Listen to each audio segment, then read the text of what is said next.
There was a boy who kept losing his future before the sun came up, not because he was weak, not because he was not smart, but because every morning at 5 a.m. he made the same small choice. Just 5 more minutes. His name was Daniel. He lived in a small room above his mother's grocery shop. Every night he promised himself the same thing. Tomorrow I will wake up early. Tomorrow I will change. Tomorrow I will start. And every night he believed it. He set his alarm for 5 a.m. He placed his shoes by the door. He kept a notebook on the table. He slept with hope. But morning always felt different. The room was cold. The bed was warm. The sky was still dark.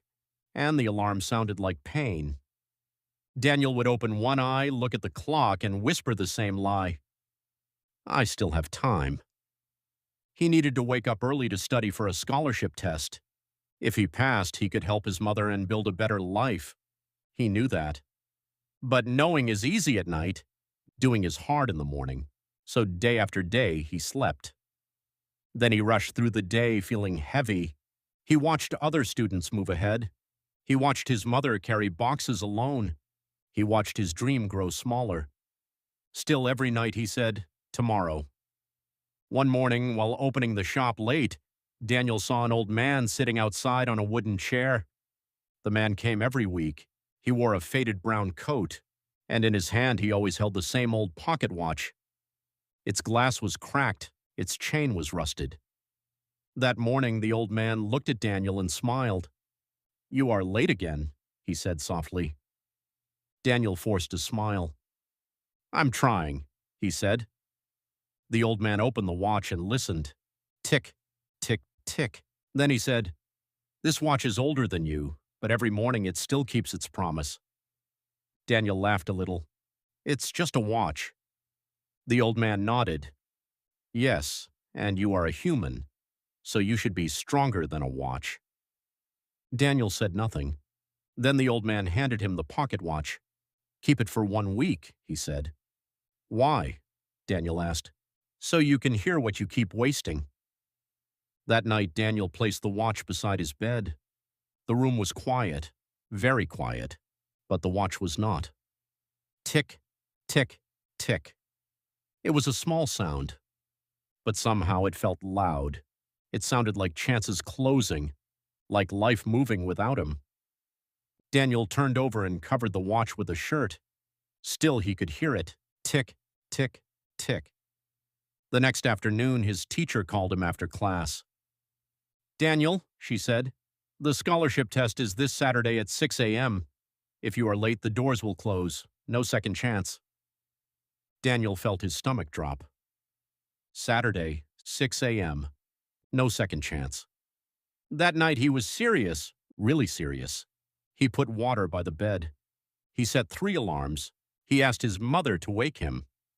He held the old pocket watch in his hand and whispered, please, not tomorrow. Let it be today.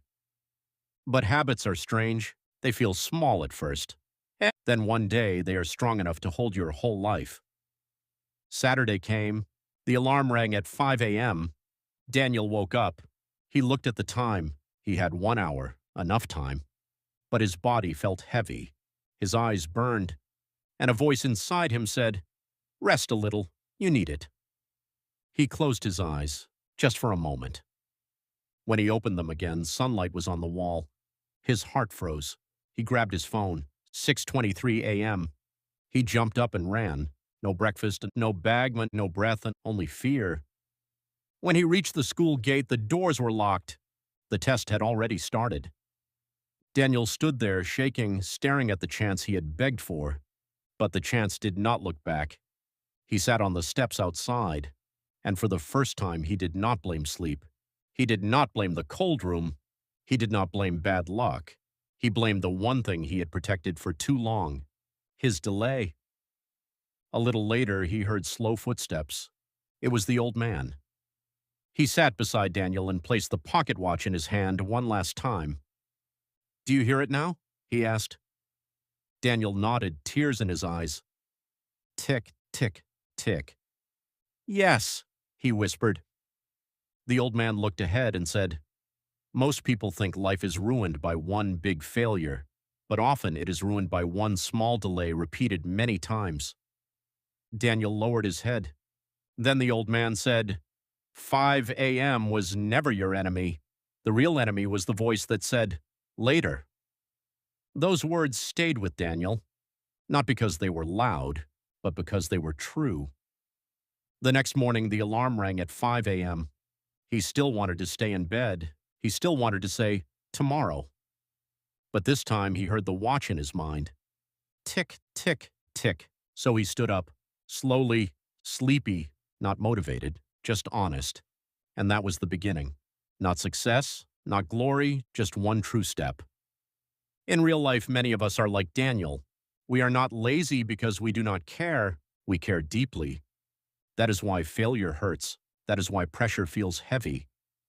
But we keep waiting for the perfect morning, the perfect mood, the perfect time. And while we wait, life keeps moving. Tick, tick, tick.